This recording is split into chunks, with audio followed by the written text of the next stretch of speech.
Police यंत्रणेच्या तपासामध्ये जे जे कुणी दोषी सापडणार त्याच्यावर कारवाई होणं अपेक्षित असतं। त्याचाच एक भाग म्हणून आज पोलीस यंत्रणेला या संतोष अण्णा देशमुख यांच्या खुनामध्ये जे कुणी कटकारस्थान केलं, जे कुणी सापडले त्यांच्यावर मोकोका लावला पाहिजे, ही जी सर्वांची मागणी होती याच्याप्रमाणे तपासामध्ये त्यांना आढळलेलं दिसते आणि तपासाचा भाग म्हणून पोलीस यंत्रणेने यांना मोकोका लावलेला आहे।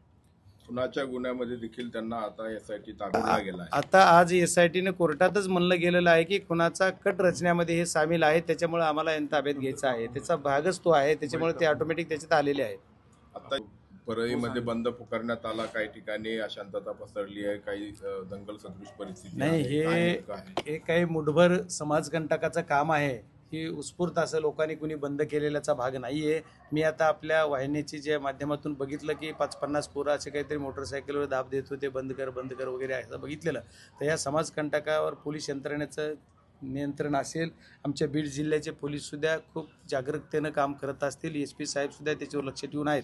सकाळी पण माझं SP साहेबांचं बोलणं झालेलं। आज बीड जिल्ह्यामध्ये जे आहे ते जमावबंदीचं कलमसुद्धा लागू आहे। जमावबंदीचं कलम लागू असताना कुणी जर एखाद्याला आंदोलन करीत असेल तर ते नियमाप्रमाणे करतात का कसे हे मला सांगता नाही यायचं, कारण त्याला परवानगी घेतलेली का परवानगी दिलेली काही पोलीस यंत्रणा सांगू शकेल, पण असं कुणी करू नये, त्याच्यामुळे अशांतता असायचं काही कारण नाही। आणि उत्स्फूर्त लोक जनतेनं बंद करणं हा भाग वेगळा आणि अशा दडपशाहीने बंद करायला लावणं हा भाग वेगळा, पण असं कुणी होणार नाही। लोकांना पण माझं आव्हान आहे आपल्या सर्व वाहिन्याच्या माध्यमातून की बीड जिल्ह्यातल्या संबंध जनतेने कायदा व सुव्यवस्थेला कुठेही बाधा पोहोचणार नाही अशा पद्धतीचं करावं। आपला सामाजिक सलोखा राखला पाहिजे, सर्वांनी अगदी पूर्ण एकत्रित येऊन हे जे पुढे जी काय लढा होणार आहे याच्यासाठी आपण सगळ्यांनी बघितलं पाहिजे। कायद्याप्रमाणे जे काय कारवाई होते त्याच्याकडे आपण सर्वांनी लक्ष ठेवून राहिलं पाहिजे, विनाकारण आपण काही करणं करता सर्वांनी एकत्रित येऊन राहिलं पाहिजे।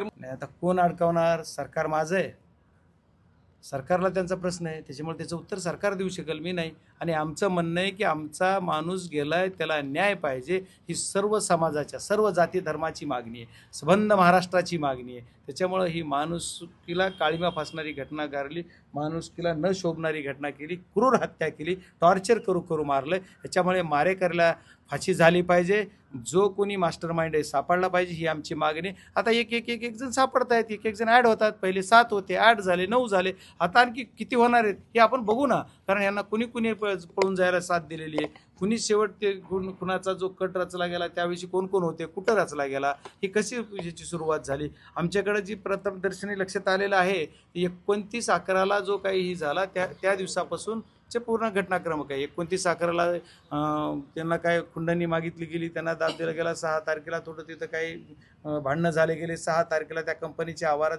जाऊन कुणी भांडणं केले, त्याच्या बाहेर कोण होतं, कुणाच्या किडनॅपिंग करताना गाड्या कुणाच्या होत्या, कोण मालक होता, त्याचा ड्रायव्हर कोण, ती मध्ये कोण, ह्याचा तपासी मारताना तिथं कोण होतं, यांची बॉडी टाकली तिथं, पळून गेले तिथं, या सर्व घटनाक्रमांक यांनी कुठं गेले, गुजरातला गेले, मुंबईला राहिले, पुण्यात राहिले, कुणाच्या इथे राहिले, कसे राहिले, यांच्या इथं कसे राहिले, या सर्व गोष्टीचा तपास झाला पाहिजे। आता बरेच काही प्रकरणं येतात, आणखी एवढे एक प्रकरण आहे, काल कुठं आणखी त्या हार्वेस्टरचा मुद्दा येतोय, असे भरपूर प्रकरणं निघणार आहेत। आता एक लोक हिम्मत करतायत, अगोदर हिम्मत नव्हती लोक आहेत, आता हिम्मत, आता उद्यापासून बघा आता हिम्मत आणखी वाढेल। तुम्ही सातत्याने नाही, आता तुमच्या संबंधित सर्व वाहिन्यांच्या लोकांच्या लक्षात यायला पाहिजे की पुणे कनेक्शन काय आहे। मी जे म्हणायचो पहिल्या बाईटला मी बोललेलो की याचं कनेक्शन धाराशिव मार्गे कुठं पुण्यात जुळतंय का, याचा असा अर्थ आहे की धाराशिव पुण्याची काही दादागिरी, काही खंडाने, काही असे करणारे, काही जी कुठं ते पुण्याची कुणी आहेत का, कारण हे लोक पुण्यातच सापडले ना, मग हे पुण्यात कसे सर्वजण सापडले हा सुद्धा महत्वाचा गँगचा काही संबंध जोडला नाही, मला कुठल्याही गँगचं माहीत नाही, मला त्याचं नाही, पण हे काम पोलीस यंत्रणेचं आहे आणि पोलीस यंत्रणा याचा तपास करेल असं मला म्हणायचं। आज मी कुणावरच आरोप करत नाही।